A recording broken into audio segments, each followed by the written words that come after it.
اور تعلیم کے فروغ کے لیے مدد ہو رہی ہے، تو میں یہی کہوں گا کہ آج آپ ہم یہاں اگر جمع ہوئے ہیں تو یہ بھی رسول اللہ صلی اللہ علیہ وسلم کی ولادت کا جشن ہے جو ہم اس طریقے سے منا رہے ہیں، اور اس طریقے سے ہم ایک دوسرے کے ساتھ مل کر مدد کر کر منا رہے ہیں۔ یہ جشن ہے جو آج جس کے لیے آپ اور ہم جمع ہوئے ہیں۔ میں یہ پیغام دینا چاہتا ہوں کہ میرا جشن منانے کا طریقہ یہ ہے، میرا جشن منانے کا طریقہ ناچ گانا نہیں ہے، میرا جشن منانے کا طریقہ صرف روشنیوں سے منور کرنا نہیں ہے، میرا جشن منانے کا طریقہ یہ ہے کہ ان مدرس کو، وہ تعلیم دینے والے اساتذہ کی مدد کر کے میں جشن مناؤں۔ میرا طریقہ صرف موٹر سائیکلوں پہ گھوم کر جشن منانا نہیں ہے، میرا طریقہ یہ ہے جشن منانے کا۔ یہ پیغام میں دینا چاہتا ہوں۔ آج افسوس بھی ہوتا ہے دیکھ کر کہ کس طریقے سے جشن منایا جا رہا ہے۔ ہر کوئی کہتا ہے کہ ہماری حق تلفی ہو رہی ہے، ہم پہ ظلم ہو رہا ہے، ہم پہ زیادتی ہو رہی ہے، ہمارے ساتھ ناانصافی ہو رہی ہے، ہم غربت کا شکار ہیں، ہم مفلسی کا شکار ہیں، ہم پریشان حالی کا شکار ہیں۔ لیکن آج میں یہ کہنا چاہتا ہوں، اللہ سبحانہ و تعالیٰ قرآن میں ارشاد فرماتا ہے کہ میں اس وقت تک بندے کی مدد نہیں کروں گا جب تک کہ وہ خود اپنی مدد نہیں کرتا۔ اگر ہم اپنی مدد نہیں کریں گے تو اللہ ہماری مدد کیسے کرے گا؟ جہاں جہاں بھی میلاد کا جشن ہوتا ہے، میں ان جشن منانے والے اصحاب سے ادباً درخواست کرتا ہوں کہ اپنے جشن کا حصہ یتیموں کی مدد سے بھی کیجئے، اپنے جشن کا حصہ بیواؤں کی مدد کے ذریعے بھی کیجئے، اپنے جشن کا حصہ مظلوم کی مدد کرنے میں بھی کیجئے، اپنی جشن کا حصہ بھوکے کو کھانا کھلانے کا بھی بنائیے، اپنے جشن کا حصہ آپ بے روزگار کو روزگار عطا کرنا، یہ بھی جشن کا حصہ بنائیے۔ اگر ہم صرف آتش بازی کو ہی جشن کا حصہ بنائیں گے، روشنی کو ہی صرف جشن کا حصہ بنائیں گے تو نہیں ہوگا۔ ہم کو یہ پیغام دینا ہوگا۔ آج رسول اللہ صلی اللہ علیہ وسلم کی تعلیمات کو ہم دیکھیے کہ کس طریقے سے یہاں میرے کارپوریٹر صاحبان بھی بیٹھے ہیں، عوامی نمائندے بھی بیٹھے ہیں۔ رسول اللہ صلی اللہ علیہ وسلم ایک مرتبہ مسجد نبوی میں بیٹھے تھے تو ایک بوڑھی عورت نے رسول اللہ صلی اللہ علیہ وسلم کو اشارے سے بلایا، اشارے سے بلایا۔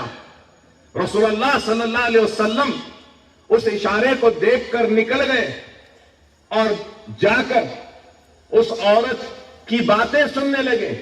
بہت دیر تک وہ عورت بولتی رہی اور اس کے بعد میں رسول اللہ لوٹ کر آئے۔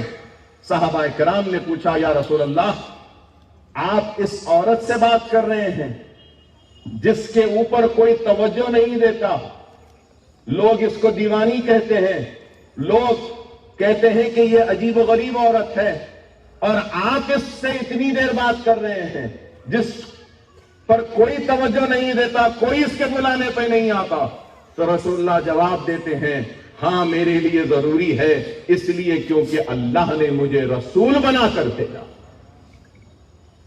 تو آپ غور کریے۔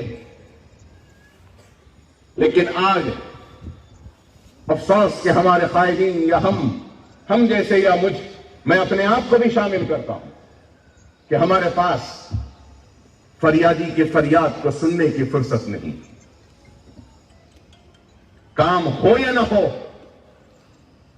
سن لے تو آدھا کام ہو جاتا ہے فریادی کا، اور وہ آدھا کام یہ ہے کہ وہ اپنی دل کی تکلیف کو اپنے رہنما، اپنے لیڈر، اپنے قائد کے سامنے بیان کر دیا تو اس کی آدھی تکلیف تو صرف بیان کرنے سے دور ہو جاتی ہے۔ اور یہ رسول اللہ کی تعلیم ہے. راستے میں کانٹے بچھائے جاتے تھے, کچرا پھینکا جاتا تھا. ایک دن کچرا نہیں پھینکا گیا تو اس کے گھر کو پہنچ جاتے ہیں پتا کر کے کیا بات ہے کہ آج کچرا نہیں پھینکا. یہ رسول اللہ کی تعلیم. یتیموں کے ساتھ کیا سلوک کہ نماز کے لیے جب جاتے تو عادت ایک طرف حضرت حسین تو دوسری طرف حضرت حسن کو ایسے اٹھا کر نماز عید کے لیے جاتے تھے. عیدگاہ کی گیٹ کے پاس یا داخلے کی جگہ دیکھتے ہیں کہ معصوم بچہ بیٹھا ہے, بلبلا رہا ہے, رو رہا ہے, تو رسول اللہ رک جاتے ہیں اور پوچھتے ہیں کہ بتاؤ کیا بات ہے معصوم, تو کیوں رو رہا ہے؟ تو وہ معصوم بچہ کہتا ہے کہ یا رسول اللہ میں یتیم ہوں, مجھے تیار کرنے والا کوئی نہیں, مجھے نئے کپڑے پہنانے والا کوئی نہیں, مجھے خوشبو لگانے والا کوئی نہیں. تو رسول اللہ اس یتیم کو لے کر واپس گھر کو جاتے ہیں اور حضرت بیوی فاطمہ رضی اللہ تعالیٰ عنہ سے کہتے ہیں کہ فاطمہ اس معصوم کو نہلاؤ, دھلاؤ, اس کو خوشبو لگاؤ, تیار کرو, نئے کپڑے پہناؤ. اور وہ یتیم کو تیار کرتی ہیں حضرت بی بی فاطمہ رضی اللہ تعالیٰ عنہ, تیار کرتی ہیں, نئے کپڑے پہناتی ہیں, خوشبو لگاتی ہیں, اور تیار ہونے کے بعد رسول اللہ صلی اللہ علیہ وسلم اپنی عادت کی طرح اس طرف امام حسن ہیں تو اس طرف امام حسین ہیں, دونوں کو لے جا رہے ہیں. تو سنو سننے والوں, وہ یتیم بچے کو رسول اللہ صلی اللہ علیہ وسلم نے اپنے کھانے پر بٹھا کر نیند کے لیے لے گئے. کھانے پر یتیم ہے اور اس بازو حسن ہے تو اس بازو حسین ہے.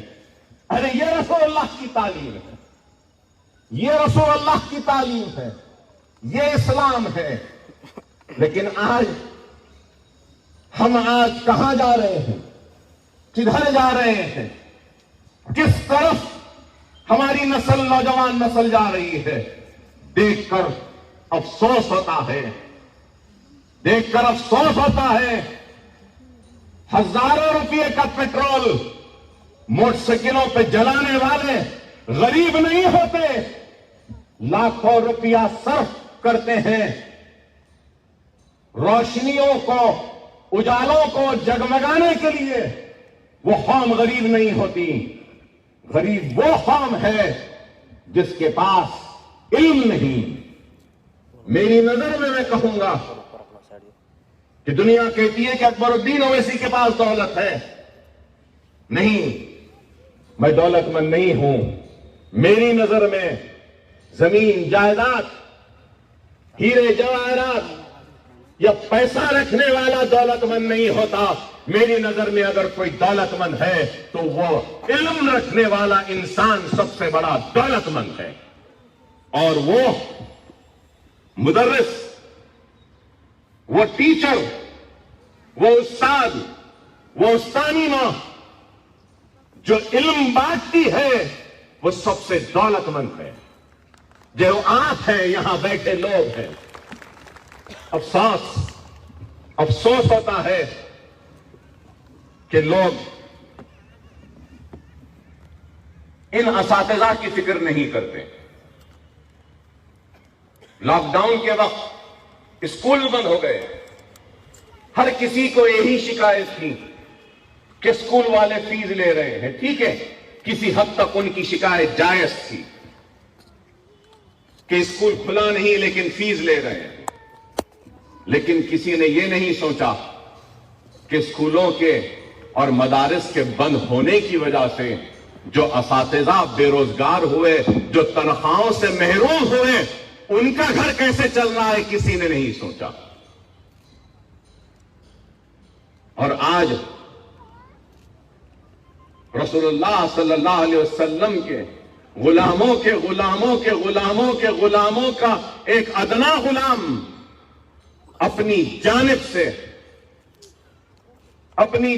سے ایک تحفہ دے رہا ہے آپ کو.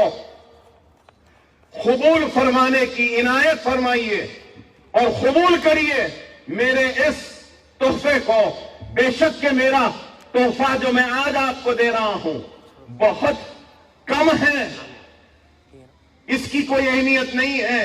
میں جانتا ہوں آپ کی نظر میں اس کی اہمیت نہیں ہے، دنیا کی نظر میں بھی نہیں ہوگی. یہ بہت چھوٹا سا حقیر نذرانہ ہے جو میں آپ لوگوں کو پیش کر رہا ہوں، اس کو قبول فرمائیے. یہ میری جانب سے مدد نہیں ہے آپ کی، یہ میری جانب سے کوئی تعاون نہیں ہے آپ کے لیے، یہ میری جانب سے ایک امداد بھی نہیں ہے، یہ ایک میری جانب سے ایک چھوٹا سا نذرانہ ہے جو میں آپ کو پیش کر رہا ہوں.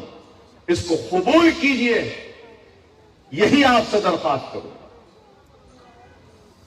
میں کسی پہ احسان نہیں کر رہا ہوں، اللہ نے مجھ پر بہت بڑا احسان کیا، اللہ نے مجھ پر بہت بڑا احسان کیا، اس گنہگار پر بہت بڑا احسان کیا کہ اللہ نے میرے بچوں کو یتیم ہونے سے بچایا آپ کی دعاؤں کی وجہ سے. اس حیدرآباد کے مسلمانوں کی دعاؤں کا نتیجہ ہے کہ اکبر الدین اویسی آج بقید حیات زندہ آپ کے سامنے کھڑا ہے. اگر دعائیں نہ ہوتی تو شاید میں آج یہاں کھڑا نہ ہوتا، اگر آپ کی دعائیں نہ ہوتی تو آج میرے بچے قابل و تعلیم یافتہ نہ ہوتے. یہاں میں اپنے بچے کو لایا ہوں یا یہاں پہ بٹھایا ہوں اس لیے نہیں کہ میں اپنی بیٹے کو اپنے بعد لانا چاہوں سیاسی زندگی میں، یا اس لیے نہیں کہ میں اپنے بچے کو مشہور کروں، اس لیے نہیں کہ وہ آپ سے آ کے مخاطب کرے، بلکہ میں دکھانا چاہتا ہوں اور سکھانا چاہتا ہوں کہ دینا کس کو بولتے ہیں. پہلے اگر عوام کی خدمت کرنا ہے تو دینا سیکھو، بانٹنا سیکھو، یتیموں کی مدد کرنا سیکھو، بے سہاراؤں کا سہارا بننا سیکھو. یہ تعلیم دینے کے لیے بلایا، کوئی عزت یا شہرت کمانے کے لیے نہیں. کیونکہ میں چاہتا ہوں کہ جو کام میں نے کیا ہے میرے بعد بھی وہ کام جاری رہے. یہ عمارتیں جو کھڑی ہیں، یہ 11 منزل کی عمارت، دیکھنے والوں دیکھ لو، یہ میرے قوم اور میری ملت کے بلند عزم کی بلندی کی نشانی ہے. ہمارا عزم اتنا بلند ہے کہ ہمارا عزم کمزور نہیں ہے. دکھانا ہے دنیا کو کہ ہمارے پاس بھی عزم ہے. ہم وہی ہیں جنہوں نے اس ملک کو تاج